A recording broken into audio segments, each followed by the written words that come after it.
अस्सलाम वालेकुम दोस्तों आज का मेरा पूरा वीडियो है परलाइट पे। परलाइट गार्डनिंग में यूज़ होने वाली बहुत ही कॉमन चीज़ है और इसका इस्तेमाल गार्डनिंग में और मिट्टी में किया जाता है। तो आज मैं आपको इसके यूजेस के बारे में बताने वाली हूँ और इसके फ़ायदे के बारे में बताने वाली हूँ कि हम इसे कैसे और किस तरह मिट्टी में यूज़ करते हैं अपने प्लांट के लिए। तो दोस्तों मैं हूँ शाजिया और आपका वेलकम करती हूँ आपके अपने ही YouTube channel cooking and gardening with sons में। दोस्तों ये है परलाइट, ये देखिए आप देख रहे हैं। इसको परलाइट के नाम से जाना जाता है गार्डनिंग में, मगर बहुत ही कम लोग इसके बारे में जानते हैं। बहुत से लोगों को इसके बारे में नहीं पता है गार्डनिंग में। जिसके मतलब जो टेरेस पे गार्डनिंग करते हैं या जिसकी बालकनी में गार्डनिंग करते हैं वो लोग इसको यूज़ करते हैं, क्योंकि ये सॉइल लेस हमारा पॉटिंग मिक्स बनाने में काम में आता है। तो जिन लोगों को कोकोपीट और कोकोपीट के बारे में जानते होंगे वो परलाइट के बारे में भी ज़रूर जानते होंगे। इसको कोकोपीट पे मिला के एक सॉइल मिक्स बनाया जाता है जिसमें कि हम हमारे प्लांट लगाते हैं। दोस्तों परलाइट मिट्टी में यूज़ नहीं होती है, इसको हम कोकोपीट में यूज़ करते हैं और इसका यूज़ कोकोपीट में किया जाता है। मिट्टी में इसको बहुत कम यूज़ करते हैं, जैसे सक्लेंट प्लांट के लिए भी हम इसका यूज़ करते हैं। दोस्तों ये परलाइट जो होता है ये होते हैं तो स्टोन है, मगर बिल्कुल ही लाइट वेट होते हैं, बहुत कम इसका वेट होता है। इसका वेट बिल्कुल ही कम होता है। इसको ये रॉक से बनाया जाता है। जो वॉल्केनो होता है ना, वॉल्केनो का जो आतिशफिशा का जो लावा है रहता है, ये लावे की जो लावा रहता है उसकी राख है। तो उसकी राख को जला के इसको और भी इसका वजन कम किया जाता है, इसको लो वेट किया जाता है, तब इसका यूज़ गार्डनिंग में और दूसरे कामों में किया जाता है। दोस्तों देखने में ये बिल्कुल एकदम थर्माकोल की तरह दिखता है, मगर ये वोल्केनो ग्लास के नाम से भी फेमस है। वोल्केनो जो आतिशफिशा का जो लावा होता है ये उससे बनता है। ये आतिशफिशा का लावा ही होता है। हजारों सालों से ये जमीन के अंदर दबा रहता है। फ्रेंड्स इसे वोल्केनो ग्लास भी कहा जाता है। जब आतिशफिशा फटता है, ज्वालामुखी फटता है, तो उसमें से जो लावा निकलता है तो वो लावे का राख जो जम जाती है उसे वोल्केनो ग्लास कहते हैं। तो इसे वोल्केनो ग्लास भी कहा जाता है। और ये जमीन से भी निकलता है। जमीन से निकालने के बाद इसकी शक्ल एक स्टोन की तरह होती है, मगर इसके बारीक बारीक पीस करके इसको बहुत ज्यादा तपा के इसको इस तरह परलाइट का शक्ल दी जाती है और बिल्कुल थर्माकोल के दानों की तरह इसके दो छोटे छोटे पीस दिखते हैं। देखिए इस तरह से लगता है ना जैसे थर्माकोल है। ये बहुत ज़्यादा हीट देने पे ये इस तरह से पॉपकॉर्न की तरह बिल्कुल पॉपकॉर्न की तरह एकदम ये उछलता है और बिल्कुल ही लाइट वेट हो जाता है। इसका कुछ वजन ही नहीं है, बिल्कुल ये लो वेट है। दोस्तों परलाइट का यूज़ यूरोपीय जो देश होते हैं वहाँ पे बहुत ज़्यादा किया जाता है। यूरोपीय देशों में इसका बहुत ज़्यादा यूज़ होता है और गार्डनिंग में बहुत ज़्यादा जो बालकनी में और टेरेस गार्डनिंग करते हैं उसमें यूरोपीय कंट्रीज में बहुत ज़्यादा इसका यूज़ होता है, क्योंकि इसके अंदर वाटरिंग होल्डिंग कैपेसिटी बहुत ज़्यादा होती है, इसलिए इसका यूज़ गार्डनिंग में किया जाता है। क्योंकि यूरोपियन कंट्रीज में आप देखिए पानी की बहुत ज़्यादा किल्लत होती है, तो उसकी वजह से वहाँ पे पानी को बहुत देखभाल के यूज़ किया जाता है। इसलिए ऐसी चीज़ें यूज़ करते हैं कि गार्डनिंग में ज़्यादा उनको वाटर का काम ना पड़े। ये अपने अंदर जो है पानी स्टोर करके रखता है, पानी होल्ड करके रखता है। तो अगर हम 8 दिन भी अपने प्लांट में पानी नहीं डालें तो हमारे प्लांट सूखते नहीं हैं।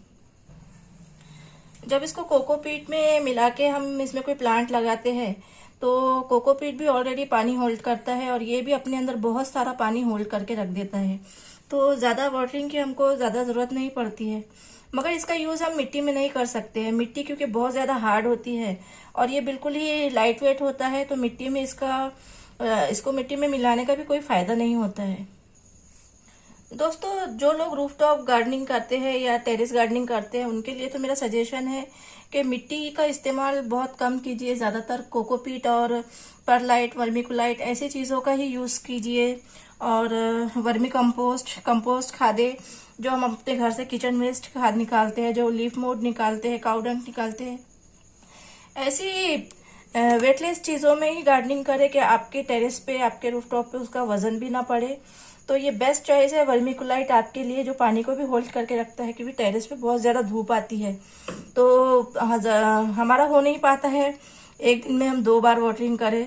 तो अगर आप अपने कोकोपीट में या फिर वर्मी कंपोस्ट में, जो भी आपके पास अवेलेबल है, उसमें आप ये परलाइट का यूज़ करेंगे तो पानी, बार बार पानी देने की जो प्रॉब्लम होती है उससे भी हम आसानी से बच सकते हैं।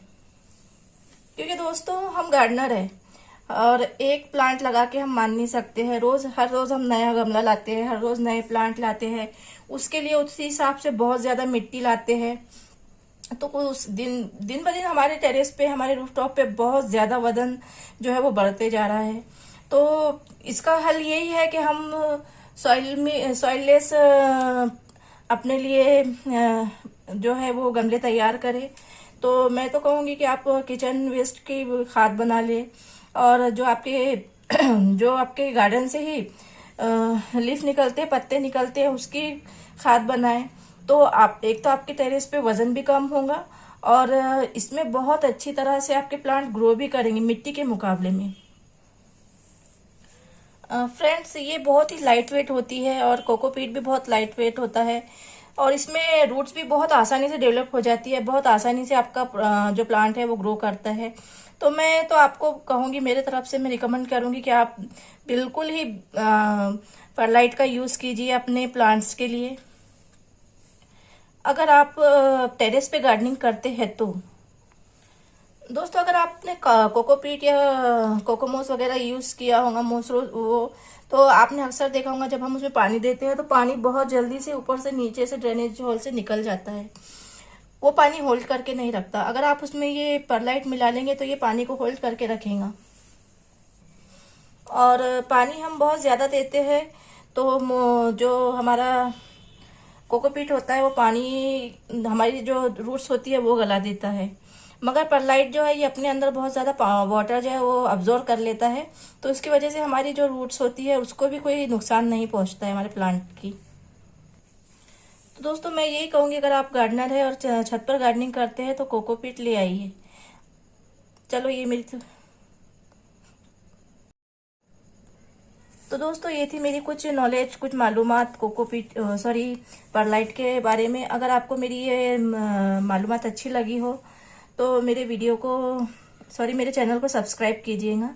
और दोस्तों, इसकी और भी बहुत सी बातें हैं जो अभी मेरे ध्यान में तो नहीं आ रही है। मैं बहुत कुछ इसके बारे में आपको बताना चाहती थी। मैंने खुद इसको यूज किया है अपने प्लांट में और मैं तो इसके फायदों से बहुत खुश हूँ। मुझे बहुत अच्छा इसका बेनिफिट मिल रहा है। मेरे ज्यादातर जो सक्लेंट प्लांट है, सक्लेंट प्लांट में तो इसका बहुत ही अच्छा रिजल्ट है और इसे सक्लेंट प्लांट में ही ज्यादातर यूज किया जाता है। और ये जो है दोस्तों, ये मैंने अमेजोन से मंगाया था और ये थोड़ा सा मुझे, अगर अमेजोन के बारे में मैं बताऊँ तो मुझे थोड़ा सा ये घटिया माल ही मिला है, क्योंकि इसमें जो चूरा है, देखिए आप देखिए, इस तरह का चूरा ज्यादा है और जिस तरह ये इस तरह से होना चाहिए तो वो कम है। तो ये बिल्कुल ही मुझे अच्छी हालत में नहीं मिला है। फिर भी मैं इसको छान के यूज करती हूँ, इसको छान लेती हूँ और जिसका ऊपर का जो होता है, निकलता है छना हुआ, उसको मैं यूज नहीं करती। जो इसके ऊपर छलनी में रह जाता है, छाननी में, मैं उसका ही यूज करती हूँ अपने प्लांट्स में। तो दोस्तों, अगर परलाइट के बारे में आपको मेरी ये वाली बात अच्छी लगी हो तो मेरे वीडियो को लाइक कीजिए और मेरे वीडियो को अपने दोस्तों और रिश्तेदारों के साथ शेयर कीजिए और मेरे चैनल को सब्सक्राइब कीजिए और दुआ में याद रखिए। अल्लाह हाफिज़।